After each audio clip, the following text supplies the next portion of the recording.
Shalom Pak Adri. Senang sekali boleh bersama-sama dengan Pak Adri, khususnya di hari ini di dalam program Ngopi Bareng, ngobrol seputar teologi bareng-bareng nih Pak. Thank you banget di tengah-tengah kesibukan Pak Adri, khususnya pelayanan, menjabat sebagai Ketua Umum Sinode GKI, dan juga masih aktif mengajar kan Pak ya? Masih ada jadwal masih. Betul. Meskipun hanya satu mata kuliah dan di level pasca sarjana ya ngajarnya. Iya betul. Mengajar di STTAA Pak ya, Iya, di STTA STTA Manat Agung ya. Ya, dan tentu ini sesuatu yang menyenangkan sekali lagi Pak Adri, karena obrolan kita hari ini juga di dalam rangka kerjasama antara berkathidup.net di bawah GKI Mangga Besar dengan STTA Manat Agung tempat Pak Adri mengajar ya.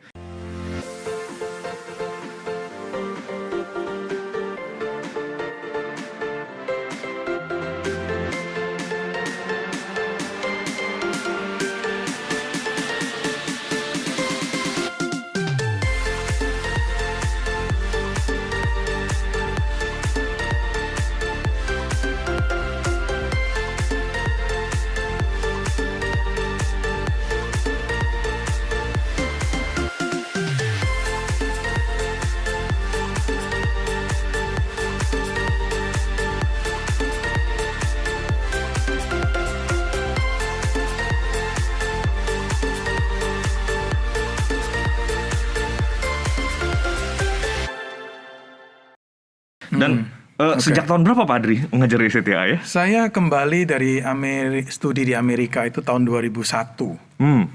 Jadi Januari 2001 saya sudah ada di Indonesia. Nah sejak saat itu sudah mengajar. Sudah mengajar sampai sekarang ya. Tahun 2018 kan terpilih sebagai ketua sinode. Ya jadi tidak full time di STT tetapi tetap bantu mengajar. Jadi dari 2001 sampai saat ini ya sudah 20 tahun loh, tidak terasa. Wah, iya tahun. Betul. Dan sempat menjabat sebagai rektor juga ya Pak ya? Dua periode kalau saya nggak salah. 2001 sampai 2009. Oh, lebih dong gitu. Panjang 2009. Jadi dua term lah. Oke, dua term. Satu term kan 4 tahun begitu. Iya. Tentu sudah menyaksikan bagaimana pergumulan STT dari awal dulu sampai sekarang Pak ya. Iya. Khususnya pada masa-masa itu kan kita sedang mencari tanah dan untuk membangun ya. Dan itu satu pergumulan yang nggak mudah, tapi oleh anugerah Tuhan disediakanlah gedung yang sekarang ada di Kedoya 18 itu. Betul. Dan sekaligus ini kalau ada yang menyaksikan program kita nih Pak ya, kalau menggumulkan panggilan Tuhan tentu perlu mempertimbangkan STTA Manat Agung sebagai tempat untuk belajar dan diperlengkapi oleh Tuhan ya Pak ya. Iya. Pak Adri, kita akan ngobrol-ngobrol nih Pak, saat ini tentang sebuah topik yang tidak terlalu mudah ini Pak, begitu ya, untuk dibahas. Nah, kita doa dulu Pak ya. Kita mau nikmat Tuhan, pertolongan Tuhan di dalam obrolan kita. Mari kita berdoa. Tuhan, terima kasih untuk kesempatan saat ini kami boleh ngobrol bersama-sama, ngobrol seputar teologi. Dan hari ini kami akan membahas sebuah topik yang tidak mudah untuk dibahas, tapi kami percaya ya Tuhan, Engkau sendiri yang akan memimpin kami, menyatakan segala kebenaran yang perlu kami ketahui, supaya kami semakin hari semakin mengerti kehendak Tuhan, semakin mengerti kebenaran yang ingin Tuhan sampaikan kepada kami, dan supaya kami boleh menghidupi kebenaran itu di dalam kehidupan kami setiap hari. Berkati kami semua ya Tuhan, baik kami berdua yang ngobrol di tempat ini maupun siapapun saudara-saudara kami yang mendengar menyaksikan program ini. Di dalam nama Tuhan Yesus kami berdoa. Amin. Nah Pak Adri, kita akan ngobrol tentang neraka nih Pak ya. Topik yang sulit. Betul. Topik yang besar dan sulit. Iya. Kan sebelumnya di 2 episode sebelumnya nih Pak, kita sudah ngobrol tentang intermediate state gitu ya, atau masa antara atau kondisi antara. Tadinya saya pikir itu aja udah sulit begitu Pak ya. Ternyata begitu ngobrolin tentang neraka ini, wah ini juga tidak kalah sulitnya, dan sebuah topik yang saya rasa nggak terlalu nyaman untuk dibicarakan ya Pak ya. Iya. Dan tapi menariknya begini Pak, nggak nyaman tapi bikin penasaran. Iya, betul. Kalau dikatakan ini topik yang boleh dikatakan tidak nyaman tanda kutip ya bagi mungkin cukup banyak orang, termasuk orang-orang Kristen, ya itu bisa dipahami, ya. Iya. Karena kan ini kita bicara mengenai keadaan orang-orang berdosa yang tidak bertobat, ya, atau yang tidak mendapatkan pengampunan dosa, Ya. dan tempat mereka ada di sana nih. Ya, ini sesuatu topik yang sangat tidak nyaman. Iya, iya. Karena bisa termasuk orang-orang yang mungkin kita kenal.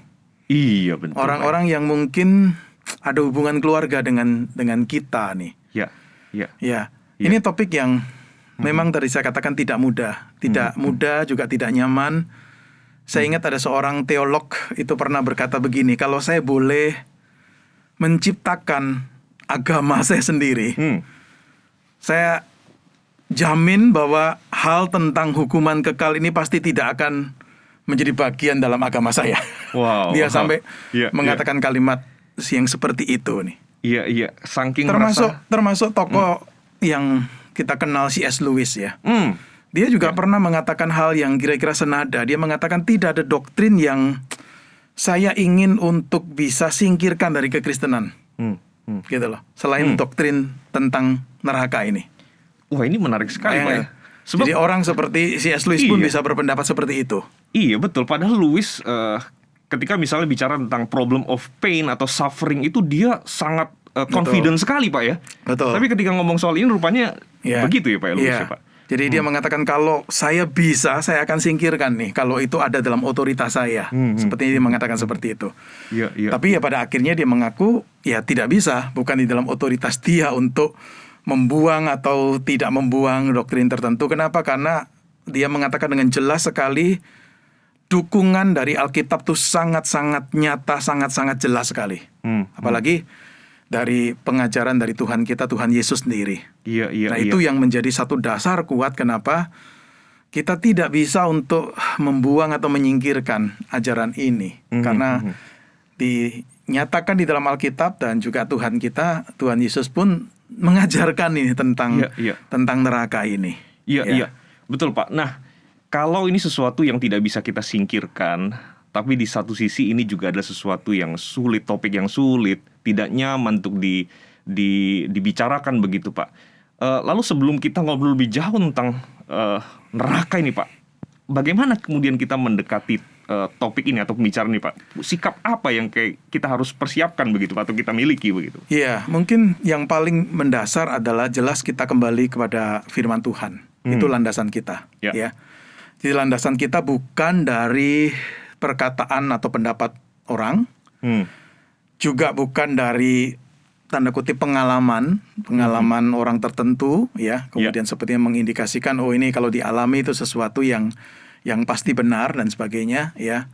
Tapi landasan kita dari firman Tuhan. Nah, Alkitab mengatakan kebenaran. Nah, kebenaran itu memang bisa membuat kita tanda kutip tidak nyaman. Ya kan? Bisa kan? Membuat kita nggak nyaman. Tetapi kita bukan karena ketidaknyamanan itu kemudian kita menyangkali atau meniadakan ajaran itu. Begitu. Jadi bukan respon kita terhadap sesuatu yang kita rasa tidak nyaman. Padahal itu diajarkan dalam Alkitab. Nah, ini yang menurut saya harus menjadi sikap kita. Begitu. Hal yang kedua, topik seperti topik neraka ini adalah topik yang tadi saya katakan sulit. Sehingga bisa timbul berbagai macam pandangan atau bahkan mungkin berbagai macam spekulasi tentang neraka itu. Nah, dalam hal ini kita harus hati-hati ini. Gitu loh. Kita harus hati-hati, kenapa? Karena jangan sampai kita itu kemudian memberikan gambaran-gambaran yang Alkitab sendiri nggak bicara tentang hal itu. Betul. Iya. Eksistensi neraka itu jelas diajarkan dalam Alkitab.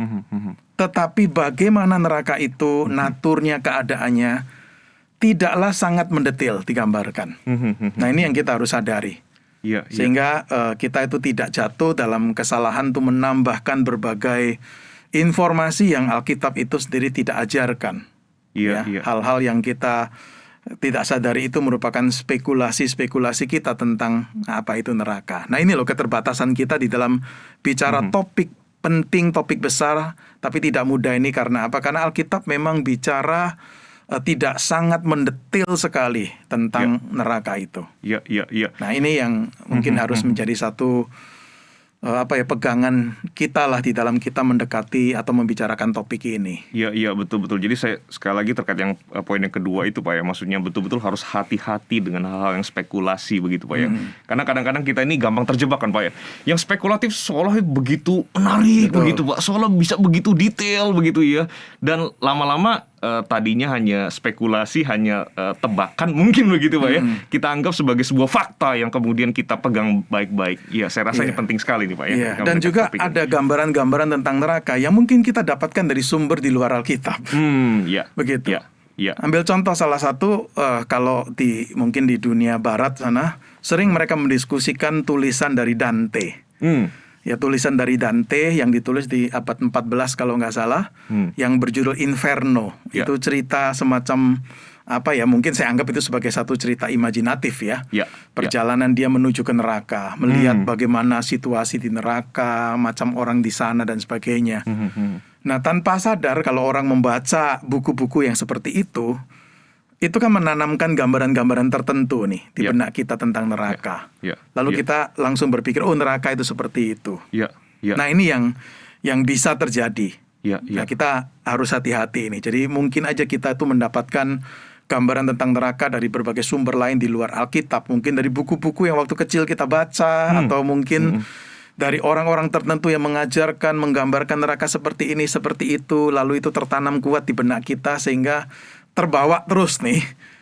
Pada waktu kita membaca Alkitab pun tanpa sadar mungkin gambaran ini yang ada sudah di benak kita ini membuat kita kemudian melihat teks-teks Alkitab itu sesuai dengan gambaran itu. Nah, ini yang mungkin kita perlu hati-hati. Iya, saya inget sih Pak, sebenarnya bukan hanya buku-buku bacaan orang dewasa ya, tapi film-film kartun anak-anak pun juga kadang-kadang diselipin dengan gambaran-gambaran tertentu tentang neraka, dan ya to be honest memang sangat kuat membekas di memori kita begitu. Betul. Iya. Nah, kalau gitu kita langsung saja Pak pada pokok pembicaraan kita terkait dengan neraka, sebagaimana yang Alkitab ajarkan begitu Pak.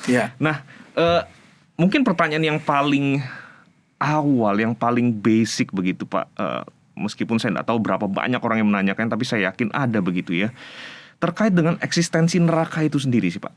Sebenarnya neraka itu bener ada, maksudnya katakanlah sebuah tempat misalnya, karena bahasanya spasial begitu ya, katakanlah sebuah tempat begitu ya, yang benar-benar memang ada terkait dengan penghukuman itu, atau sebenarnya neraka itu ya hanya kiasan begitu ya, kiasan tentang ngerinya hukuman Allah, bahwa ya one day akan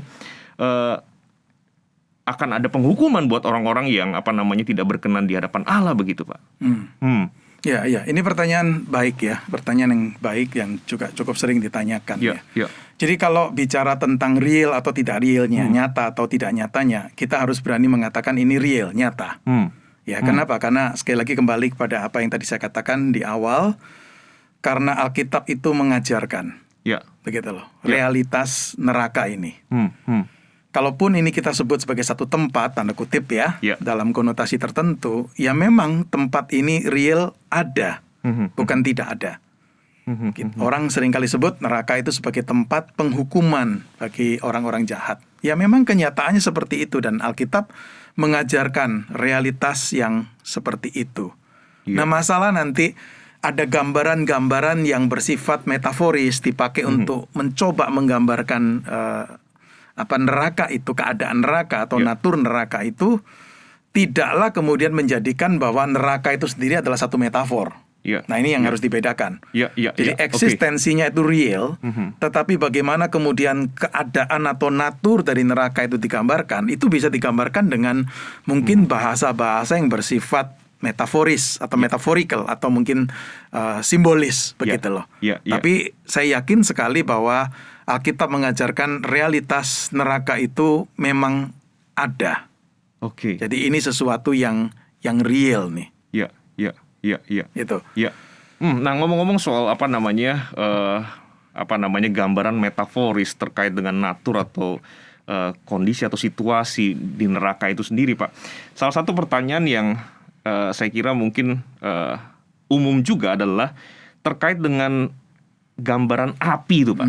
Api neraka begitu ya.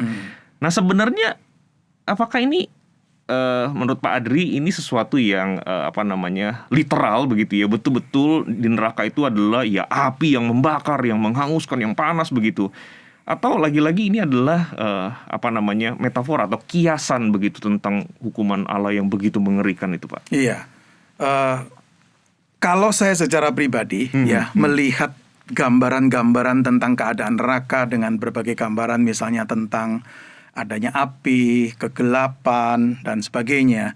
Ini gambaran-gambaran yang metaforis, metaphorical. Jadi bukan realnya di sana. Jadi ada makna-makna tertentu di balik gambaran-gambaran itu. Sebab kalau saya tahu ada orang-orang yang berpandangan bahwa itu pun literal, harafiah. Ya maka mungkin kita lihat apakah di film, apakah di buku atau di komik, gambaran-gambaran itu seperti betul-betul ada tempat yang penuh dengan api dan orang-orang itu sepertinya mungkin dipanggang di sana atau mungkin ada di sana.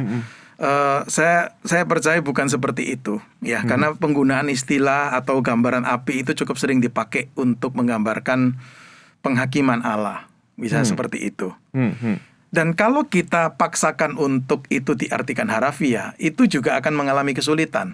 Kenapa? Sebab di satu pihak dikatakan api, tetapi satu pihak dikatakan ini tempat yang gelap.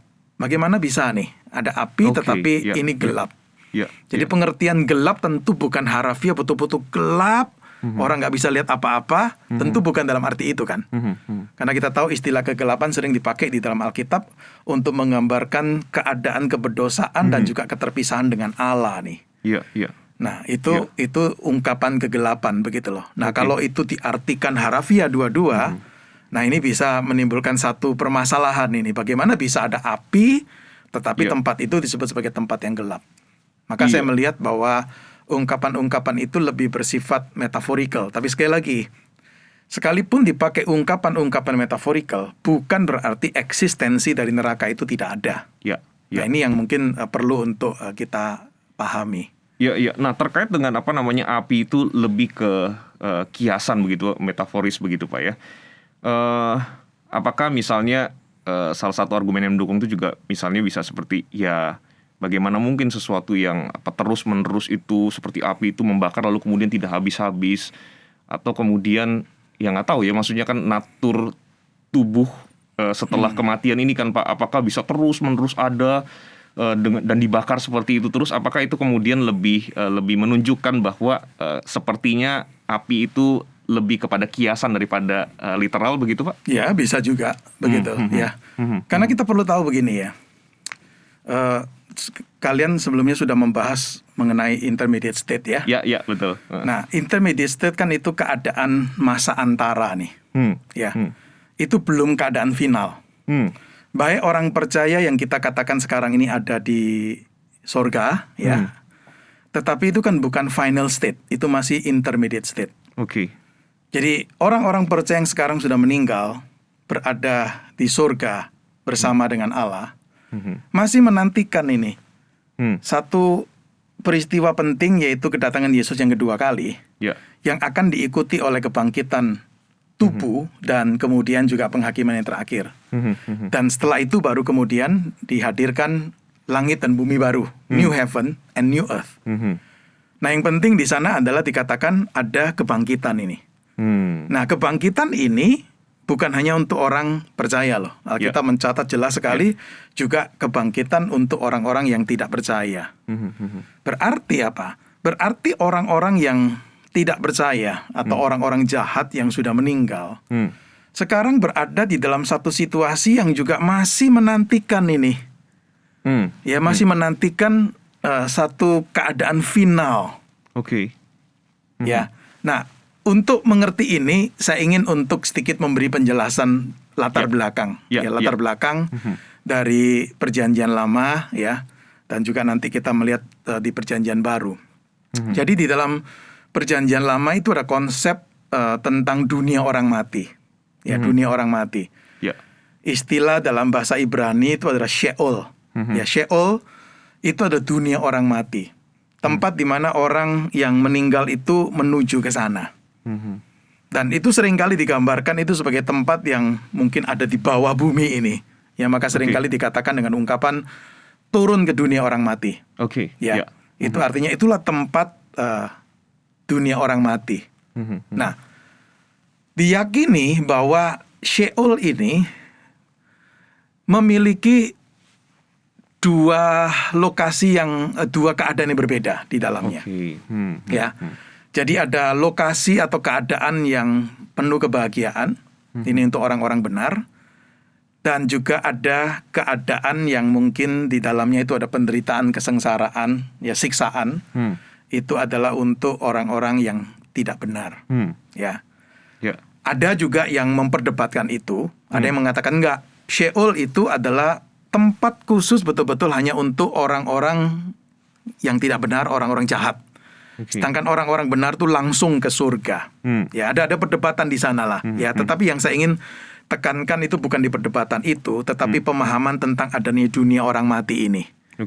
Yang dengan kata lain adalah orang yang meninggal itu akan menuju kepada dua keadaan berbeda setelah dia mati. Ya, itu. Nah, kata Sheol ini kemudian dipakai di Perjanjian Baru, ya. Istilah yang dipakai, kata Yunani yang dipakai dalam Perjanjian Baru itu ada kata Hades. Jadi konsep Sheol di Perjanjian Lama dengan konsep Hades di Perjanjian Baru itu sama, begitu loh, sama. Ya, yaitu ini adalah dunia orang mati, tempat di mana orang yang setelah meninggal itu menuju ke sana. Maka juga ada keyakinan sama seperti yang di Perjanjian Lama, umumnya berpandangan bahwa Hades ini, ya, dunia orang mati ini juga terbagi menjadi dua bagian. Ya, ada dua keadaan. Satu keadaan tempat kebahagiaan, ya, untuk orang-orang benar. Lalu kemudian tempat penderitaan, hukuman untuk orang-orang tidak benar atau orang-orang jahat. Ya, ada konsep seperti ini. Sama seperti tadi diskusi mengenai Sheol itu, ada yang berpendapat berbeda, mengatakan enggak, Hades itu adalah tempat yang hanya khusus untuk orang-orang yang tidak benar. Orang-orang yang benar tuh langsung menuju ke surga, ya. Itu ada perdebatan-perdebatan seperti itu, ya. Nah, gambaran ini bisa kita lihat misalnya kalau saya boleh buka Alkitab, ya. Itu di perumpamaan di Lukas pasal yang ke-16, ya. Di perumpamaan di Lukas pasal yang ke-16, yaitu tentang Lazarus yang miskin itu, ya, dengan orang kaya, ya, seorang kaya, ya. Jadi kita tahu ceritanya itu jadi dua keadaan berbeda waktu mereka hidup di dunia. Yang orang kaya ini kaya, menikmati mungkin berbagai hal dengan kekayaannya, sedangkan Lazarus ini hidup penuh dengan penderitaan, boleh katakan seperti itu, ya. Sekalipun dia ada di dekat pintu rumah orang kaya itu, tapi cerita perumpamaan yang Yesus sampaikan ini kemudian menunjukkan dua keadaan berbeda setelah mereka meninggal. Saya tahu memang ini adalah perumpamaan, ya. Kita nggak bisa membangun doktrin dari perumpamaan, mesti hati-hati ini, gitu loh. Betul. Tapi saya percaya bahwa Yesus itu menyampaikan satu perumpamaan itu tentu ada konteks historisnya, latar belakangnya, ya, sesuatu yang memang dipahami dalam konteks orang-orang Yahudi waktu itu tentang Sheol atau tentang Hades ini, ya. Maka di dalam cerita ini digambarkan orang kaya itu menuju ke alam maut, tetapi di tempat di mana dia itu menderita, ya. Sedangkan Lazarus ini menuju ke tempat kebahagiaan yang digambarkan dengan ungkapan ada di pangkuan Abraham, ya, ada di pangkuan Abraham. Nah, ini dua tempat yang kita tahu memang berbeda nih, memang berbeda, begitu loh. Jadi inilah realitas Hades, dunia orang mati. Ini latar belakang untuk kita tuh memahami tentang apa itu neraka. Nah, istilah Hades tidak bisa diterjemahkan sebagai neraka. Istilah Hades itu lebih tepat diterjemahkan sebagai dunia orang mati, ya, dunia orang mati. Nah, memang setelah Yesus itu datang ke dunia, mati dan kemudian bangkit, ya, dan ayat-ayat yang mungkin sudah disampaikan pada waktu berbicara mengenai intermediate state itu jelas menunjukkan realitas orang-orang percaya itu berada di surga, ya, ya tinggal bersama dengan Allah di surga, ya. Realitas itu nggak bisa kita sangkali. Nah, maka dari itu nggak menutup kemungkinan bahwa yang disebut sebagai Hades sekarang ini itu memang adalah tempat orang-orang yang tidak percaya, orang-orang yang jahat, dalam masa menantikan ini, ya, menantikan sampai Yesus datang kedua kali dan kemudian akan ada kebangkitan. Dan setelah itulah baru kemudian kita masuk dalam realitas yang orang sebut sebagai neraka. Nah, istilah neraka di dalam bahasa Yunani itu adalah Gehenna. Ya, istilah Gehenna ini sering dipakai oleh Yesus dalam pengajarannya. Di Injil Matius, Markus, Lukas, berapa kali Yesus sebutkan istilah Gehenna itu. Istilah Gehenna ini bagi saya itu identik dengan lautan api yang ada di kitab Wahyu. Begitu loh. Nah, menarik sekali di dalam kitab Wahyu pasal yang ke-20 itu digambarkan lautan api ini disediakan untuk siapa nih? Pertama disediakan untuk iblis dan setan pengikut-pengikutnya. Tetapi juga dikatakan di Wahyu pasal yang ke-20 itu, ya, maut dan kerajaan maut, yaitu Hades ini, juga sepertinya dibuang, dilemparkan ke dalam lautan api itu. Begitu loh. Nah, itulah realitas yang kita sebut sebagai neraka. Jadi Gehenna atau kalau di kitab Wahyu itu lautan api, itulah realitas neraka yang kita bicarakan ini. Tetapi itu sesuatu realitas yang masih di masa depan nih, belum terjadi. Sekalipun kita mengatakan bahwa orang-orang yang tidak percaya atau orang-orang jahat, orang-orang yang berdosa itu setelah mati kemana? Kita mungkin mengatakan ke tempat penderitaan, tempat siksaan. Iya, betul. Itulah Hades. Itulah Sheol. Tetapi itu belum realitas neraka yang sesungguhnya nih, kalau kita mau katakan seperti itu. Istilah yang tadi saya sebutkan yaitu Gehenna. Nah, ini loh. Ini yang perlu untuk kita ketahui nih. Jadi saya tidak terlalu setuju kalau orang mengatakan kalau seorang nggak percaya atau seorang yang berdosa meninggal lalu kemudian kita katakan, oh, dia menuju ke neraka nih. Saya nggak setuju dengan ungkapan itu. Begitu loh. Jadi dia menuju ke satu tempat yang dimana akan ada penderitaan, siksaan, mungkin kesulitan dan sebagainya. Iya. Tetapi itu kita nggak bisa sebut neraka. Dalam pengertian istilah nerakanya yang sesungguhnya itu. Nah, tapi kalau boleh sedikit Pak, klarifikasi Pak. Tentu yang Pak Adri maksudkan di sini tadi berarti terkait dengan dunia orang mati nih Pak ya. Ini berbeda dengan konsep misal purgatori begitu Pak. Oh, beda. Saya secara pribadi tidak setuju ya dengan ajaran purgatori. Ya, jadi bukan Hades atau Sheol itu bukan tempat di mana kemudian orang itu bisa disucikan. Sehingga akhirnya nanti bisa diizinkan masuk ke surga, bukan. Sekalipun saya percaya mungkin ada yang berpendapat seperti itu. Tetapi ini adalah tempat yang sebenarnya sudah tanda kutip sudah final, meskipun finalnya masih menunggu nantinya. Jadi tidak akan ada perubahan keadaan lagi setelah seseorang itu meninggal. Begitu. Jadi ini bukan purgatori. Itu. Jadi berarti istilah neraka itu sendiri sebenarnya lebih tepat dikenakan untuk kondisi final nanti begitu Pak ya, penghukuman yang paling terakhir begitu Pak ya. Betul. Oke. Wah, ini nanti kayaknya menarik juga kalau one day kita bahas tentang sorga nih, pasti ada sedikit kaitannya juga kali Pak ya, terkait dengan kondisi final dan segala macam. Makanya juga realitas tentang sorga yang kita sebut sorga sekarang ini, bagi orang-orang percaya yang meninggal berada di surga, betul, kita aminkan itu bersama dengan Yesus. Ya, kita aminkan itu, tetapi itu bukan final heaven kalau kita boleh sebut seperti itu. Ya, mungkin kita bisa sebut, oh, ini present heaven, surga yang sekarang ini, tetapi ini bukan final. Nah, hal neraka juga seperti itu nih. Kalau saya boleh katakan. Seseorang yang meninggal itu belum masuk ke neraka dalam arti yang finalnya ini. Oke. Saya rasa ini penting sekali untuk mengklarifikasi supaya kita memahaminya dengan lebih tepat Pak ya. Betul. Nah, Padri tadi sempat menyinggung kitab Wahyu di mana alam maut dan kemudian juga iblis itu dilemparkan ke dalam neraka begitu kan Pak ya. Nah, salah satu gambaran yang populer itu Pak tentang neraka itu adalah iblis itu seolah-olah menjadi kayak sipirnya gitu Pak.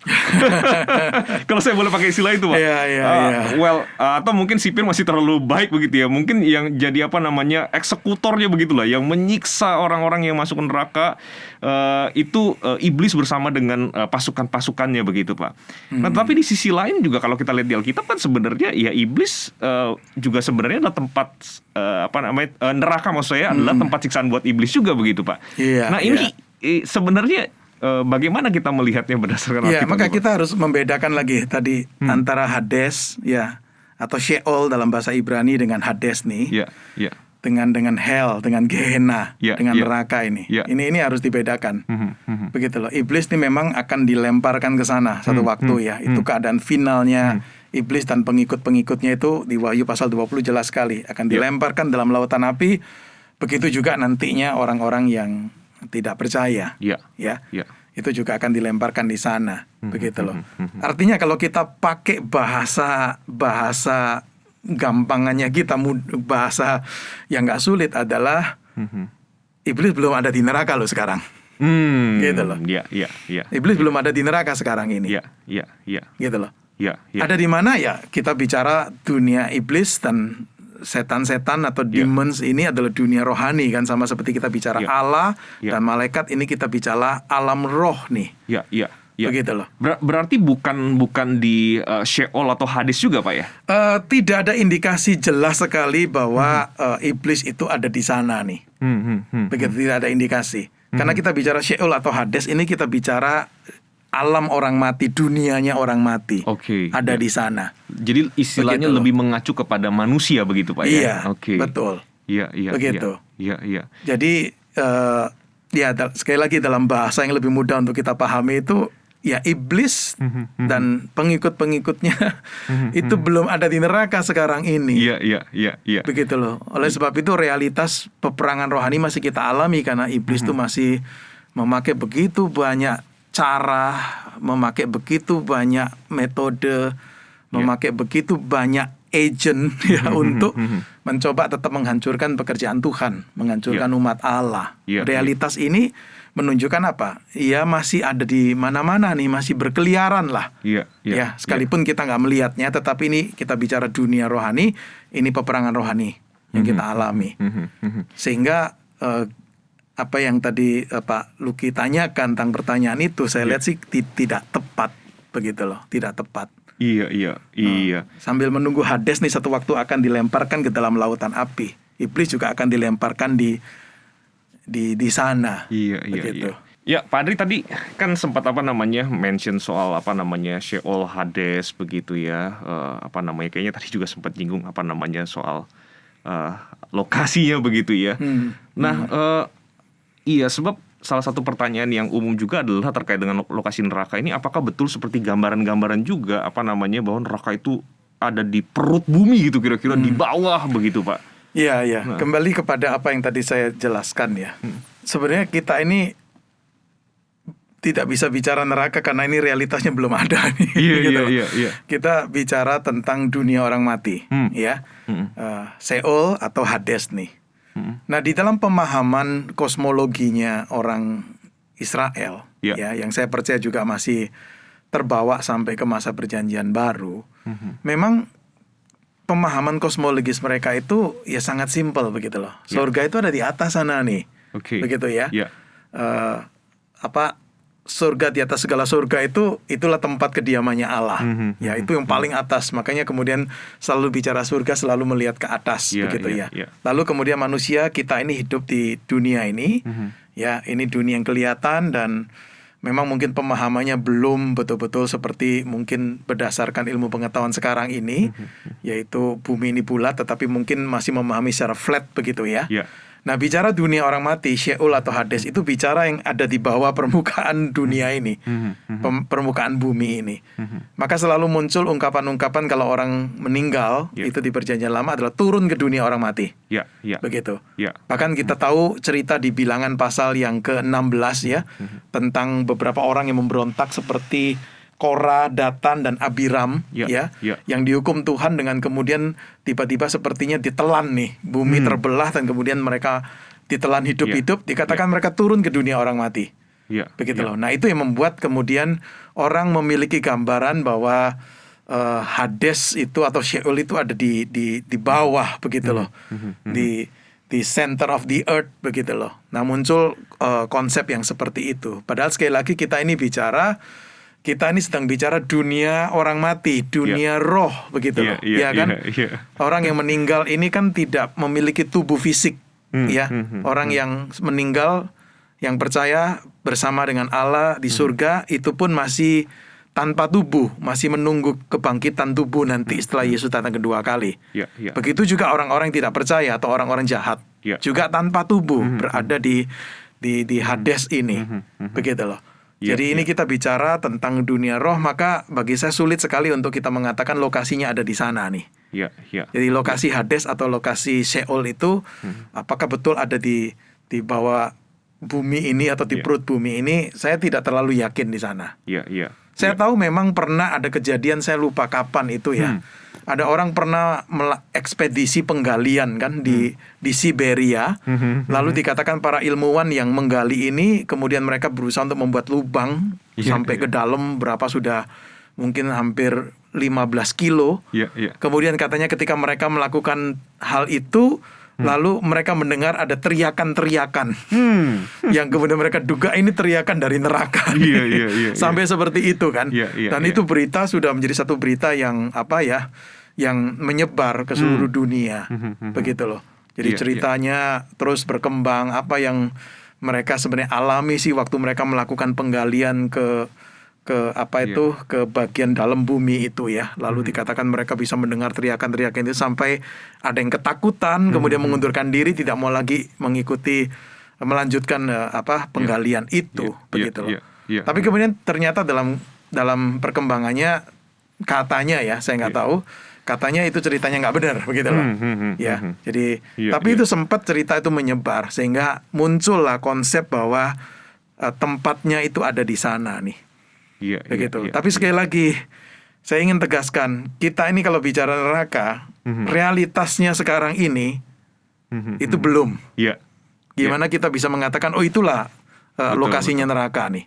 Kalau kita bicara Sheol atau Hades, ya kita bisa diskusikan, tapi tetap kita menyadari bahwa ini adalah dunia orang mati yang bukan ada di alam fisik yang kelihatan ini. Jadi kita nggak tahu lokasi Sheol atau Hades itu. Betul. Jadi begitu. Berarti ungkapan-ungkapan yang sifatnya spasial ini perlu dipahami dengan cara yang berbeda kali Pak ya. Jadi bukan literally ketika ngomong turun ke dunia orang mati itu artinya betul-betul di bawah begitu ya. Begitu pun juga nanti kalau kita bicara tentang realitas neraka yang akan datang ini. Saya juga tidak melihat Alkitab tuh memberitahukan kepada kita lokasinya di mana. Ya kan, kalau orang percaya nanti di langit dan bumi baru, ya itu pemahaman adalah di bumi yang memang diperbarui ini itu menjadi tempat tinggal dari orang-orang percaya. Tetapi bagaimana dengan orang-orang tidak percaya atau orang-orang yang jahat ini ada di mana? Alkitab tidak menunjukkan di mana nih. Sulit sekali untuk kita kemudian bisa menduga lokasi dari neraka itu nantinya itu ada di mana. Iya. Nah, Pak Adri, terkait dengan neraka juga salah satu pertanyaan yang saya rasa memang ya semua pertanyaan tentang neraka kayaknya sulit ya Pak ya. Nah, salah satu pertanyaan yang sulit juga adalah sebenarnya siapa yang menciptakan neraka begitu kan ya? Apakah ini ada kaitannya dengan kejatuhan iblis yang sering dikenal secara populer dengan nama Lucifer itu, lalu kemudian karena peristiwa kejatuhan itu lalu kemudian mulai saat itu neraka itu dalam tanda kutip ada atau bereksistensi begitu ya. Dan lalu kalau dikaitkan dengan Allah itu adalah pakai istilah filosofi sedikit, penyebab yang tidak disebabkan, begitu kan Pak ya. Allah itu penyebab segala sesuatu. Nah, apakah berarti memang neraka ini diciptakan oleh Allah begitu? Atau bagaimana nih Pak memahaminya nih Pak? Iya. Kalau kita meyakini Allah itu pencipta segala sesuatu ya saya percaya kalau kita bicara ini sebagai katakanlah tanda kutip ya, satu tempat ya, itu kita bisa mengatakan ya. Ada ayat yang mungkin saya bisa mungkin bacakan ya. Iya. Pertama itu saya bacakan di Kolose 1 ya, ayat yang ke 16 ya, dikatakan begini, karena di dalam Dialah telah diciptakan segala sesuatu yang ada di surga dan yang ada di bumi, yang kelihatan dan yang tidak kelihatan, baik singgasana maupun kerajaan, baik pemerintah maupun penguasa, segala sesuatu diciptakan oleh Dia dan untuk Dia. Jadi ini cakupan penciptaan Allah itu mencakup nih ya, surga dan bumi, yang kelihatan, yang tidak kelihatan, ya, tercakup di dalamnya semua itu singgasana, kerajaan, pemerintah, penguasa, segala sesuatu diciptakan oleh Dia. Ya. Nah, secara lebih khusus lagi di Injil Matius pasal yang ke-25 ya. Itu ada satu kalimat seperti ini. Injil Matius pasal yang ke-25 mengenai penghakiman terakhir. Dikatakan begini. Dan ia, ini kan dalam satu cerita tentang ini ya, kalau dibaca Matius 25 ayat 31 sampai seterusnya ya, sampai ayat 46, itu kan cerita tentang kedatangan anak manusia itu ya. Lalu kemudian domba-domba itu ada di sebelah kanannya, kambing-kambing ada di sebelah kirinya, itu yang kita bisa baca di sana. Lalu kemudian dikatakan begini, dan ia akan berkata juga kepada mereka yang di sebelah kirinya, berarti kepada kambing-kambing ini ya, enyala dari hadapanku, hai kamu orang-orang terkutuk, enyala ke dalam api yang kekal, yang telah sedia untuk iblis dan malaikat-malaikatnya. Nah, kalimat yang di sana itu kuat sekali menunjukkan bahwa memang ada satu, kalau kita pakai istilah tempat, itu yang memang disediakan ini untuk iblis dan malaikat-malaikatnya. Maka dari kebenaran ini saya bisa mengatakan bahwa iya, memang Allah yang menyediakan, Allah yang menciptakan tempat ini yang memang adalah untuk iblis dan untuk malaikat-malaikatnya atau pengikut-pengikutnya.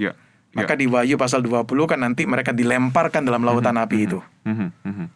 Tapi di Wahyu pasal 20 juga dikatakan bahwa orang-orang jahat pun juga akan dilemparkan ke sana. Begitu loh. Jadi ini satu fakta yang kita nggak bisa sangkali, begitu loh. Jadi kalau mengatakan bahwa kalau kita pakai istilah neraka ya, neraka itu bukan dikuasai oleh Allah, bukan dikontrol oleh Allah, atau Allah itu sepertinya nggak bisa menyentuh area itu, salah juga kita mengatakan seperti itu. Begitu loh. Betul. Neraka ini boleh dikatakan dikuasai oleh Allah dan juga eksis untuk kemuliaannya. Jadi ini bukan tempat di mana tadi kan pertanyaan tadi itu sempat ditanya tentang setan itu. Apakah setan berkuasa di sana? Betul. Begitu loh. Justru Allah adalah Allah yang berkuasa. Bukan setan yang berkuasa kemudian terlepas dari Allah. Iya. Tapi Alkitab apakah ada memberikan indikasi nggak Pak, atau informasi kapan neraka itu mulai bereksistensi, atau ya nggak ada sama sekali informasi terkait dengan itu? Kalau kita bisa membaca Alkitab dengan lebih teliti lagi ya, kita akan menemukan begini, yaitu ada penghakiman terakhir kan. Di Wahyu pasal 20 itu jelas sekali ada penghakiman terakhir. Nah, setelah penghakiman terakhir inilah kemudian kita masuk ke dalam final state nih. Nah, final state bagi orang percaya adalah langit dan bumi baru, new heaven and new earth. Nah, final state bagi orang-orang yang berdosa itu adalah itu yang kita sebut neraka. Jadi kita masih menantikan peristiwa klimaks kedatangan Yesus yang kedua kali, dan di sanalah juga ada kebangkitan tubuh dan kemudian penghakiman yang terakhir. Oke. Iya. Kalau gitu balik lagi tadi berarti memahami dunia orang mati, lalu kemudian memahami neraka secara lebih tepat, saya rasa akan bisa menjelaskan potongan-potongan pemahaman ini Pak ya secara lebih utuh. Betul, itu sangat penting sekali karena ini berkaitan erat begitu loh. Bahwa kita ini belum masuk ke final state nih. Kan masih menantikan. Berarti kita bicara neraka pun juga masih belum nih, karena bicara neraka ini final state. Wah. Sedangkan orang-orang yang meninggal sekarang berada di intermediate state masih, begitu loh. Iya, ini sebab seringkali ya itu Pak, kita kayaknya kecampur tuh Pak ya, jadi satu kita berpikir betul. Seperti yang dari tadi kita diskusikan. Oke Pak Adri, kita udah berusaha untuk ngobrolin hal-hal yang sering ditanyakan orang seputar neraka, dan masih ada banyak lagi pertanyaan-pertanyaan yang saya kira juga tidak kalah sulit yang akan kita obrolin juga Pak. Tapi di tengah-tengah obrolan kita ini Pak, kita memang kan terbatas ya dalam pengertian Alkitab juga tidak memberikan seperti kata Pak Adri sampai tadi ya, sampai detail banget, sampai ya pokoknya semua pertanyaan kita itu Alkitab sudah jawabannya, kan tidak seperti itu begitu Pak ya. Tapi kita percaya bahwa pastilah maksud Tuhan atau apa yang ingin disampaikan oleh Tuhan tentang neraka di dalam Alkitab itu sesuatu yang di dalam kedaulatan Tuhan itu cukup Pak buat kita sebagai manusia begitu kan Pak ya. Nah, sebenarnya apa poin-poin yang paling penting yang perlu kita ketahui tentang neraka sebagaimana yang ingin ditekankan oleh Alkitab, yang sebenarnya perlu lebih kita pahami daripada maksudnya terus-menerus berspekulasi atau mencoba untuk memberikan penjelasan-penjelasan yang sifatnya spekulatif yang sebenarnya bukan merupakan penekanan Alkitab tentang neraka ini Pak. Kalau saya melihat ajaran Alkitab ya, dari berbagai teks yang ada yang berbicara mengenai neraka, itu kalau saya boleh ringkaskan, saya bisa meringkaskan dengan 3 hal. Ini bicara tentang keadaan atau tentang natur dari neraka itu sendiri. Pertama, jelas kita berbicara mengenai keterpisahan dengan Allah. Di Matius pasal yang ke-25 itu jelas sekali bahwa Allah itu berkata kepada anak manusia, itu berkata pada mereka yang di sebelah kirinya, "Enyalah dari hadapanku, hai kamu orang-orang yang terkutuk." Enyalah nih. Itu realitas yang jelas sekali menggambarkan satu realitas keterpisahan. Nah, kita bayangkan seperti ini. Hidup kita sekarang di dunia ini adalah hidup yang kita nggak bisa mengatakan kita terpisah dari Allah. Sekalipun orang itu berdosa melawan Allah, tetap dia itu nggak terpisah loh dari Allah. Ya kan? Hidup kita ini masih, meskipun orang tuh nggak mau mengakui realitas adanya Allah atau dia melawan Allah, tetapi sadar atau tidak dia masih menikmati berkat-berkat dari Allah nih. Ya kan? Betul Pak. Sinar matahari, hujan dan sebagainya, segala kebaikan. Sekalipun orang-orang yang melawan Allah ini menyangkal, oh itu bukan dari Allah. Tapi realitas dari perspektif kita, dari perspektif ajaran Alkitab, kita percaya itu pun adalah gift atau berkat dari Allah ini. Kebaikan-kebaikan ini, you akui atau tidak, itu ada sesuatu yang datangnya dari Allah dan kita sebagai manusia itu bisa menikmati ini. Jadi hidup kita di dunia ini sekarang nggak terpisah dari Allah. Nah, coba bayangkan sekarang orang masuk dalam satu keadaan di mana dia itu terpisah secara total dari Allah. Terpisah secara total dari Allah itu berarti terpisah juga dari berbagai kebaikan, berkat yang memang Allah itu bisa berikan. Realitas keterpisahan ini itu sesuatu yang bagi saya sesuatu yang mengerikan. Semua berkat kehidupan, sukacita, kasih, kekuatan, makna hidup yang hanya bisa didapatkan dalam kaitan dalam relasi kita dengan Allah itu tidak bisa lagi dinikmati. Maka orang-orang yang berada di dalam realitas keterpisahan yang seperti ini, jelas itu tidak memiliki lagi the meaning of life yang sesungguhnya. Betul Pak. Berkat dari kehidupan itu yang mereka bisa nikmati sebelumnya mungkin itu sudah tidak akan mereka bisa nikmati lagi di dalam realitas kehidupan mereka pada waktu mereka itu ada di neraka. Dan yang menjadi teman-temannya ini adalah teman-teman yang segolongan, sepaham nih. Ditambah lagi dengan nanti iblis dan setan-setan juga dilemparkan ke sana. Jadi dikelilingi bukan dengan hal yang baik, tetapi dikelilingi totalitas dengan hal-hal yang sangat jahat ini. Jadi di neraka itu segala sesuatu yang baik dalam diri kita itu diambil. Dan segala sesuatu yang tidak baik, yang buruk itu baik dari dalam diri kita itu akan terlepas keluar, maupun juga lingkungan sekitar kita itu juga bukan hal-hal yang baik. Nah, ini realitas yang bagi saya itu cukup mengerikan. Dan ini pilihan dari manusia sendiri. Manusia nggak bisa mengatakan bahwa ini bukan mauku. Tiap waktu seseorang mengatakan, saya nggak mau beribadah pada Allah, saya nggak mau mengakui Allah, saya menolak Allah. Dan pada akhirnya sepertinya Tuhan katakan, oke, ya sudah gitu. Ya sudah, begitu. You mau jalani kehidupan seperti ini dan kamu mau untuk selamanya seperti itu, oke nih. You berada dalam keadaan yang seperti itu. Itu keterpisahan dari Allah. Yang kedua itu adalah realitas tentang penghukuman yang membawa pada penderitaan. Ya, kita nggak bisa menyangkali adanya faktor penghukuman. Ya. Dan penghukuman ini saya percaya ke penghukuman yang disadari. Ya, manusia yang dihukum adalah manusia yang sadar. Sadar bahwa dia dihukum gitu, Pak. Begitu.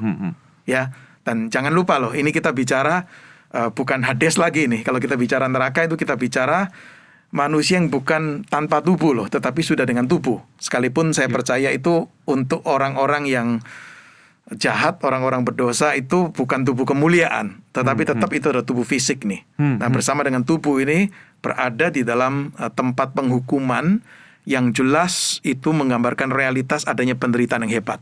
Gambaran-gambaran tadi yang kita katakan di awal itu tentang api lah, tentang kegelapan lah, tentang ratap dan kertak gigi lah, tentang adanya ulat-ulat yang menggerogoti dan sebagainya. Saya tadi katakan itu gambaran-gambaran yang bersifat metaforikal. Tetapi bukan berarti bahwa eksistensinya itu tidak ada. Bahkan sekalipun ini kita akui sebagai sesuatu yang bersifat metaforikal, kenyataannya mungkin jauh lebih mengerikan daripada yang metaforikal ini. Betul. Begitu loh. Nah, itu penderitaan-penderitaan itu digambarkan dengan gambaran-gambaran seperti itu. Maka muncul beberapa kali ungkapan siksaan. Ya kan? Siksaan itu muncul beberapa kali. Betul. Itu. Jadi ini tempat yang memang adalah penderitaan itu. Waduh. Kemudian yang ketiga itu Alkitab menggambarkan realitas neraka itu dengan ungkapan kebinasaan. Itu muncul beberapa kali, destruction. Saya menafsirkan kebinasaan itu bukan kemudian orang ini lenyap. Orang ini nggak ada lagi eksistensinya. Orang ini dibinasakan, habis deh eksistensinya. Bukan. Karena istilah destruction itu bisa memiliki arti satu situasi di mana seseorang atau satu objek itu sudah kehilangan esensi dari natur dan fungsi dari dia sesungguhnya. Begitu loh. Jadi orang berada di dalam satu keadaan yang sudah tidak menunjukkan, kalau saya boleh kutip bahasanya seorang ahli Alkitab N.T. Wright ya. N.T. Wright itu berani mengatakan ini satu situasi post-human. Sudah tidak bisa lagi disebut manusia dalam pengertian yang sesungguhnya. Karena yang namanya manusia kan itu diciptakan dalam gambar dan rupa Allah. Tetapi orang-orang ini jelas-jelas melawan Allah, meninggalkan Allah, terpisah dari Allah, tidak lagi memiliki makna hidup yang sejati, yang sesungguhnya, kemudian menjalani kehidupan dengan penuh penderitaan yang seperti itu, dan inilah yang disebutkan sebagai kebinasaan atau destruction, kehancuran hal-hal yang bernilai. Menjadi, kalau kita pakai istilah manusia ya, atau pribadi yang tidak lagi sesuai dengan apa yang menjadi maksud dan tujuan dari Tuhan menciptakan manusia itu. Jadi itu sampai dipakai istilah oleh N.T. Wright ini satu keadaan di mana orang-orang ini mungkin post-human begitu loh. Sudah bukan artinya manusia seperti yang Tuhan maui, yang Tuhan kehendaki, sesuai dengan apa yang Tuhan rencana Tuhan pada waktu menciptakan manusia itu. Nah, ini satu keadaan yang bagi saya mengerikan begitu loh. Maka melihat realitas seperti ini, untuk kita orang-orang yang ada di dalam Kristus ya, kita ini bersyukur loh. Betul Pak, betul. Karena Tuhan tahu ini keadaan yang sangat-sangat mengerikan. Tuhan mau untuk menyelamatkan kita dari keadaan itu. Maka sampai mengutus Yesus datang untuk menerima hukuman itu demi untuk menggantikan kita yang harusnya menerima hukuman itu. Justru bagi saya realitas neraka itu menunjukkan betapa besarnya kasih Tuhan sampai mengutus Yesus untuk mati bagi kita. Supaya apa?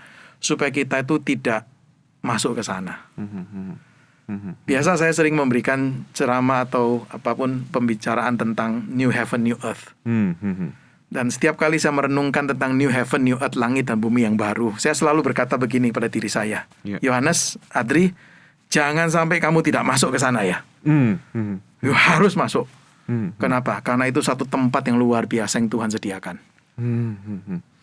Pada waktu merenungkan tentang neraka, saya mengingatkan diri saya sendiri. Jangan sampai masuk ke sana. Betul Pak. Begitu loh. Karena realitasnya itu mengerikan dari yang lebih daripada yang kita bayangkan. Kadang-kadang orang itu berbicara tentang neraka itu bisa guyonan ya. Bisa Pak, mengatakan, di sana saya ketemu teman-teman yang sepandangan dengan saya. Di sana saya ketemu artis-artis mungkin begitu ya. Lebih baiklah daripada di surga begitu loh. Itu kan di dalam imajinasi mereka. Betul. Nanti di dalam kenyataannya apakah neraka itu akan seperti itu? Nah ini gambaran-gambaran tentang neraka, keterpisahan dengan Allah, penghukuman yang memang ada unsur penderitaan yang hebat dan destruction itu loh. Jadi ini orang-orang yang jelas-jelas menolak Allah, itu sepertinya kalimatnya dari C.S. Lewis mengatakan, oke, biar kehendakmu jadi. Tuhan sepertinya tanda kutip give up. Udah, you mau ini kan? Kamu memang udah dari semula memang mau melawan, dari semula memang mau hidup yang selfish, self-centered.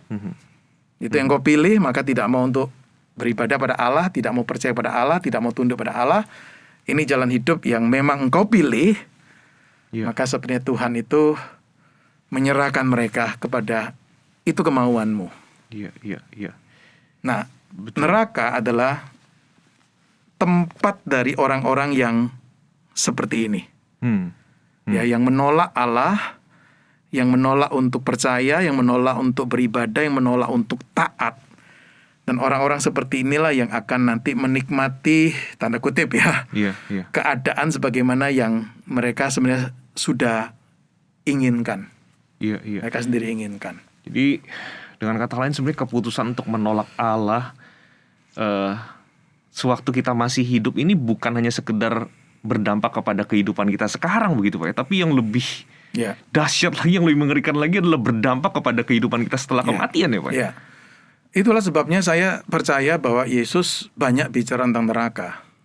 Itu bukan karena dia suka topik ini, dalam arti dia suka nih orang banyak masuk ke sana. Bukan. Justru Yesus bicara banyak tentang neraka karena Yesus mengasihi manusia ini.